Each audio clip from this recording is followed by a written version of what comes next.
very well. Make sure all these concepts are easy for you because you understand it very well. The asset disposal account, when we prepare this on activity 1, whether it says stolen computers, or whether it says sold for cash, or on credit, or trade-in, or insurance will pay out, anything like that, it is still seen as whatever money I'm getting eventually is my selling price. And I have just shown you the format here. At the bottom, please first notice that I said fixed assets will be tested in paper 1 and paper 2. The fixed format is as follows. You have the cost price of the asset on the debit side. You have the accumulated depreciation on equipment on the credit side. You'll have the selling price next, in this case bank, because it said that the insurance company already paid out. The calculations must be shown. There were 6 of them. The calculation, you must please make sure you understand how that amount was calculated for accumulated depreciation. And the insurance company paid us 5,000 per item. There's your 3 answers. Now, how do we close off? Please notice up here, I'm just going to change, I think, back to my yellow highlighter. So just give me a second here. Okay.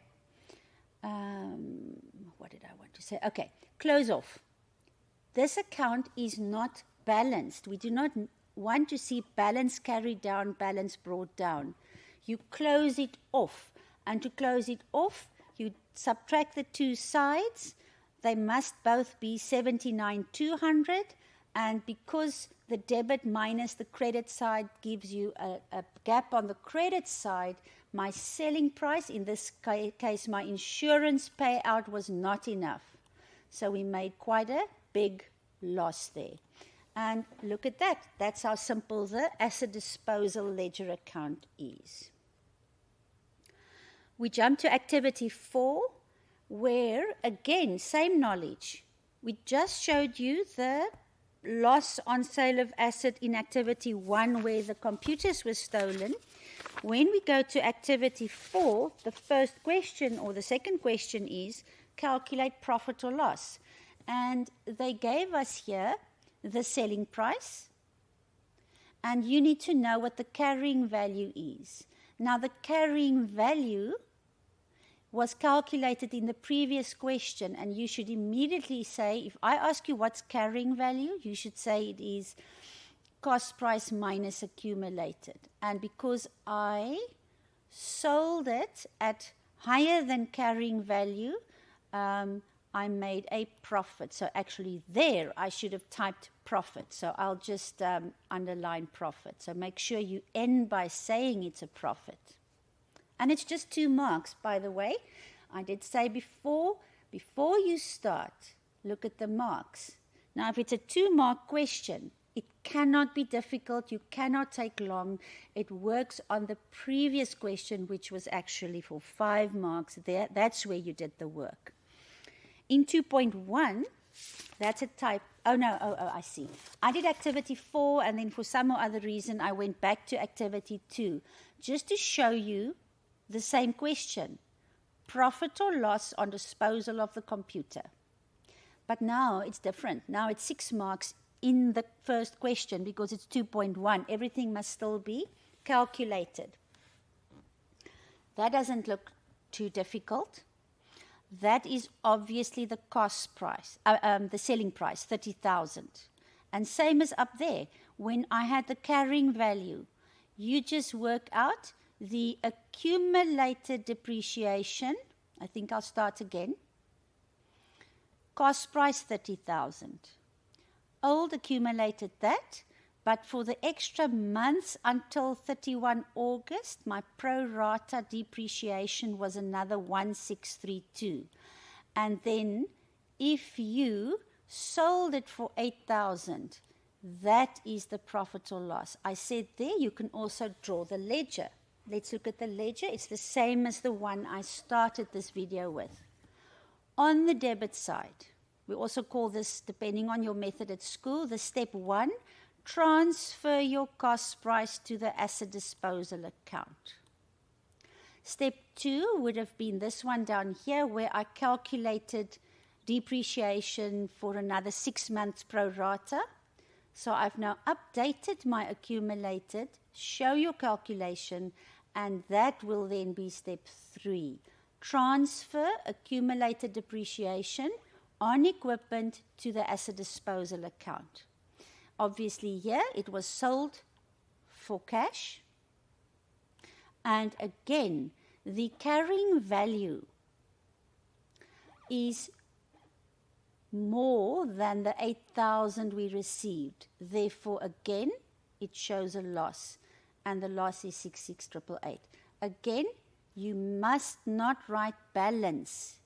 It's not balanced, it's closed off to either loss, which will be here, or profit on sale of asset, which will be here. If you please just listen to this again. The fixed asset knowledge that you must have and the calculations are in both paper 1 and 2. Now that should tell you a lot. It should mean that you must know every single thing there is to know about fixed assets. And in the income statement, if I tell you what will I show in the income statement always concerning fixed assets? Well, income statement shows income and expenses.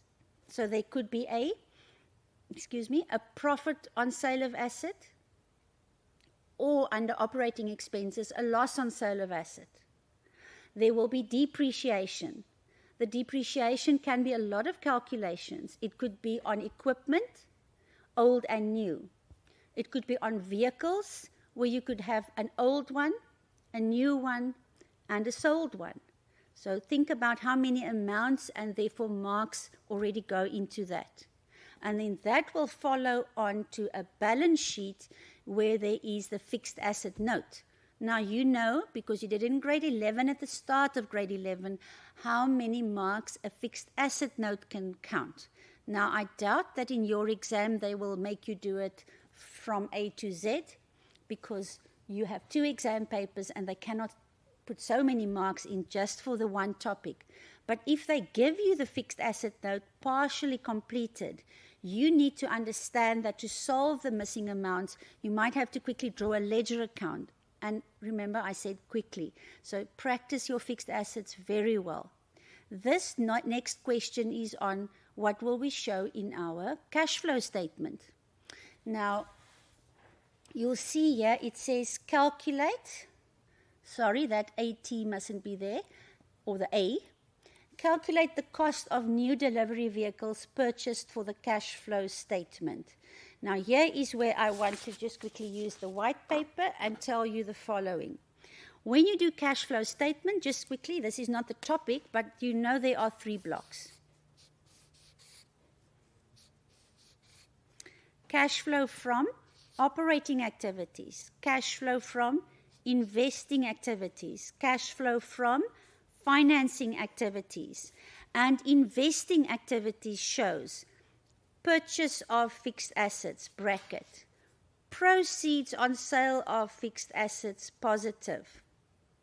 The note number 1 for cash flow statements has the cash generated by operations where you add interest and depreciation.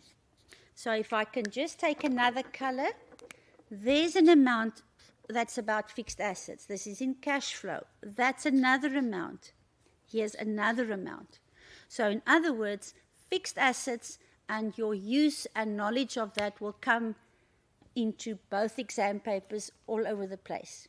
I'm going to show you now first on the paper what you will always write down, and then I'll do it on the slide. So let's see.